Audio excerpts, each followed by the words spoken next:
భర్తలు చావడం ట్రెండో లేదా భర్తలు చావడమే ట్రెండో అర్థమైతలేదు, కానీ భర్తలు మాత్రం పాపం ఎందుకు చస్తున్నామో కూడా తెలియకుండా చచ్చిపోతున్నారు. కుక్కరు అయిపోయింది, డ్రమ్ము అయిపోయింది, మిక్సీ అయిపోయింది, హనీమూన్ ట్రిప్పు అయిపోయింది, కొండలు అయిపోయినాయి, గుట్టలు అయిపోయినాయి. ఇప్పుడు పాములను కూడా తీసుకొచ్చిర్రు. ఏం చేతులకి మట్టంటకుండా పాములను తెచ్చినామా, కాటేపించినామా, చంపేసినామా, అయిపోయా, కేల్ కథం, దుకాన్ బంద్. ఇప్పుడు ఇదే ట్రెండ్ నడుస్తుంది. అసలు పాపం అన్నం పుణ్యం ఎరగని భర్తలు ఎందుకు చచ్చిపోతున్నామో కూడా పాపం తెలియదు వాళ్ళకి. నిద్ర మాత్రలు ఇచ్చి కూడా పాముతో కాటేపిచ్చి చంపుతున్నారంటే ఏ రేంజ్కి ఎదుగుతున్నారు, ఏ రేంజ్లో ఎంత క్రూరంగా ఆలోచిస్తున్నారో ఇంకా మీ ఊహకే వదిలేస్తున్నా. మనం చూస్తూనే ఉన్నాము. సియా అయిపోయి, అంతకుముందు ఇంకో అయిపోయి, మేఘాలయ ట్రిప్ కేసు అయిపోయింది. ఇవన్నిటికి ఇంకా న్యాయం కూడా జరగలేదు. అవన్నీ ఇంకా రన్నింగ్లోనే ఉన్నాయి. ఆ రన్నింగ్లకి ఇప్పుడు ఇంకా కేసులు పోతూనే ఉన్నాయి. కానీ ఎంత కొత్త కొత్త ఐడియాస్తో బయటకు వస్తున్నారంటే ఒక్కొక్క కేసు బయట పడుతుంటే వాయమ్మ దేవుడా ఇట్లా కూడా ఆలోచిస్తారా మరి జనాలు అని అనిపిస్తుంది. ఇప్పుడు అట్లాంటి కేసే ఈ కేసు. అసలు ముచ్చట ఏంటంటే ఉత్తరప్రదేశ్లో ఈ ఘటన జరిగింది. వాళ్ళిద్దరూ లవ్ మ్యారేజ్ చేసుకొని పెళ్లి చేసుకున్నారు. అతుల్ అండ్ దామిని ఇద్దరు లవ్ మ్యారేజ్ చేసుకున్నారు, పెళ్లి చేసుకున్నారు. 2019లోనే పెళ్లి చేసుకున్నారు. ఇప్పుడు ఒక చక్కటి బాబు కూడా వాళ్ళిద్దరికి. ఆయననేమో స్కూల్ ఉంది, ఆయనకి బిజినెస్ చేస్తాడు. ఇక మా నమ్మకి దొరసానికి వీళ్ళకి డ్రైవర్గా పనిచేసేటోడు ఎవడైతే ఉంటాడో వాని మీద మనసు వారేసుకుంది. ఇంకా ఆ మనసు పారేసుకొని ఏకంగా వీళ్ళ హస్బెండ్ని మొత్తం మూట కట్టి ఇంకా వేసేసేయాలని ఫిక్స్ అయిపోయి వాళ్ళ హస్బెండ్ని చంపడానికి ప్లాన్ వేసింది. వాళ్ళ ఫొటోస్ మీరు ఒక్కసారిగా చూసినట్టయితే వాళ్ళ హస్బెండ్, ఈమె, వాళ్ళ బాబు ఎంత చక్కగా ముగ్గురు ఎంత చూడ చక్కని ఫ్యామిలీ లాగా ఉంది. కానీ దీనికి ఏం మాయ రోగమో ఏం పోయే కాలమో తెలియదు, కానీ ఇక మైండ్లోకి వచ్చేసింది మనిషిని వేసేసేయాలని. డ్రైవర్ నచ్చిండు, హస్బెండ్ చచ్చిండు, అంటే హస్బెండ్ని చంపేపించింది. అయితే అది కూడా పక్కా ప్లాన్తోనే చంపేపించింది.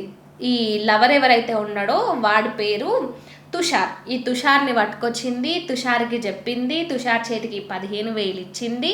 ఆ 15,000 వాడు తీసుకొని పోయి మార్కెట్లో అన్నిటికంటే ఏదైతే విషపూరితమైన పాము ఉంటుందో ఆ పామును పట్టుకొచ్చిండు. ఆ పామే కట్లపాము. ఈ కట్లపాము ఆ కట్లపాము పని చేసింది. ఒకరోజు చూసుకున్నారు, ఇంట్లో ఎవరు లేనప్పుడు హస్బెండ్కి తినే ఫుడ్లా మత్తుమంది కలిపింది. హస్బెండ్ స్పృహతో లేడు, టెస్ట్ చేసి చూసింది, అమ్మ వీడు లేస్తలేడు, ఇంకా వచ్చేసాయి తుషార్ అని. తుషార్ వచ్చి ఆ పాముని ఏదైతే ఉందో ఆ ఇంట్లో వదిలేసిండు. వీళ్ళు డోర్ మూసుకొని ఉన్నారు. ఆ పాము ఆ మనిషిని ఒక్కసారి కాదు, 2 సార్లు కాదు, 3-4 సార్లు కాటేసింది. ఆ స్పృహ లేడు కాబట్టి ఆయన అట్లనే చనిపోయిండు. ఇక దీన్నంతా కూడా ఈ ప్లాన్ అంతా కూడా ఆమె చేతికి మట్టి అంటకుండా చేసింది. అందరికీ అదే ఏదైతే పాము కాటుకు చనిపోయిండు, నాకేం సంబంధం లేదని ఒగల ఏడుపు ఏడ్చుకుంటూ అందరి ముందర నటించుకుంటున్నది. కానీ ఎందుకో పోలీసులకు డౌట్ వచ్చింది, ఏదో సంథింగ్ ఈజ్ రాంగ్, ఏదో జరుగుతుంది, ఏదో అయ్యింది అని వాళ్ళకు డౌట్ వచ్చి ముఖ్యంగా ఈమె బిహేవియర్, ఈ దామిని బిహేవియర్ ఏదైతే ఉందో ఈ బిహేవియర్ని చూసి ఆమె మీద డౌట్ వచ్చి ఆమె ఫోన్ చాటింగ్ కానీ కాల్స్ కానీ ఇవన్నీ చూసిన తర్వాత వాళ్ళకి ఎందుకో డౌట్ వచ్చి మళ్ళీ దీన్ని ఒకసారి వీళ్ళని అదుపులోకి తీసుకొని కొంచెం ఇన్వెస్టిగేషన్ చేయాలి వీళ్ళ స్టైల్లో, పోలీసుల స్టైల్లో ఇన్వెస్టిగేషన్ చేస్తే అందులో బయటపడిన ముచ్చట ఏంటంటే ఈ మహాతల్లినే పక్కా ప్లాన్ వేసి ఆ మనిషిని చంపేపించింది. చంపేసింది కూడా, ఆ పామును తీసుకొచ్చి ఆ విధంగా. చూసినారు కదా, హస్బెండ్ లవ్ మ్యారేజ్ చేసుకున్నా వాడు చస్తున్నాడు, అరేంజ్ మ్యారేజ్ చేసుకున్నా చస్తున్నాడు, ఏ మ్యారేజ్ చేసుకున్నా చస్తున్నాడు. మీకు అంతగానం ఇష్టం లేకపోతే పాపం వాళ్ళ దగ్గరికి వెళ్ళి చెప్పండి, నాకు నువ్వు నచ్చుతలేవు, మనకి సోపతి మంచిది కాదు, నువ్వు నీ తిప్పలుండు, నేను నా తిప్పలుంటా అని నోరు తెరిచి చెప్పండి. కానీ చెప్పే ధైర్యం లేదు, కానీ చంపే ధైర్యం ఎక్కడి నుంచి వచ్చిందమ్మా తల్లులు మీకు? ఈజీగా ఎట్లా అంటే సింపుల్గా చంపేస్తున్నారు, సింపుల్గా ప్లాన్ వేస్తున్నారు. అమ్మ చంపుడు అంత ఈజీనా? పోలీసులు ఉంటారు, కోర్టులు ఉన్నాయి, ఇంతగానం ఉన్నాయి, శిక్షలు పడతాయి, ఎంతగానం టెక్నాలజీ వచ్చింది, అంత ఈజీగా చంపేసి చేతులకు మట్టంటుకుంటా దులిపేసుకుంటా అయిపోతుందని ఇంత సింపుల్గా చంపేస్తారా? అదే ఇట్లుంది జనాలు, ఇంత గలీజ్గా ఇంత దారుణంగా తయారవుతున్నారు.